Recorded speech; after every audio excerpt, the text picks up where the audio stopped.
দিলাম কেন, বা এই গানটা খুব সহজ নয়, খুব কঠিন গান দিয়েছি, কারণ একটু বড় হয়েছিস বলে একটু তাহলে অলংকারটা হয়নি, আগের পড়া অলংকারও হয়নি, অলংকারটাও হয়নি, এই গানটাও সুন্দরভাবে হয়নি, চিৎকার করে গান করছি।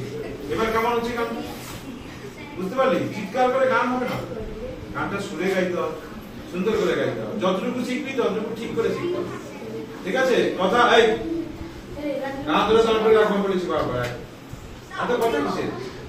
তাহলে আমি কি বললাম, প্রথমে অলংকারটা আমি পড়া নেবো, না ধরে কান ধরে একদম মানে দাঁড় করে রাখবো বলেছি, একদম কোনো কথা হবে। তাহলে এই অলংকার স্বর এবং আজিয়ে, আর ওদিকে রবীন্দ্রসঙ্গীতটা স্থায়ীটুকু দিয়েছি। আমি কি দিয়েছি? স্থায়ী। গানের কটা অংশ বলেছি? 4টে অংশ থাকে। কি কি? স্থায়ী, অন্তরা, সঞ্চারী, আবহ। এই গানটা কিন্তু আছে, অনেক গানে আবার 4টে অংশ নাও থাকতে পারে, কিন্তু এই গানটা 4টে অংশ আছে। ওকে, তাহলে আমি শুধু স্থায়ী দিয়েছি। আর এটা পূজা পর্যায়ের গান। কি পর্যায়ে? তালটা কি বলেছি? ত্রিতাল। তাহলে আমি কি বললাম? রবীন্দ্রসঙ্গীত এটি, এটা পূজা পর্যায়ের গান, তাল হচ্ছে ত্রিতাল। এতগুলো মনে রাখবি, পরীক্ষার জন্য আজ থেকেই প্রিপারেশন থাকবে। কিন্তু আমি যতটুকু বলবো ততটুকু সঙ্গে সঙ্গে চলবে, ঠিক আছে?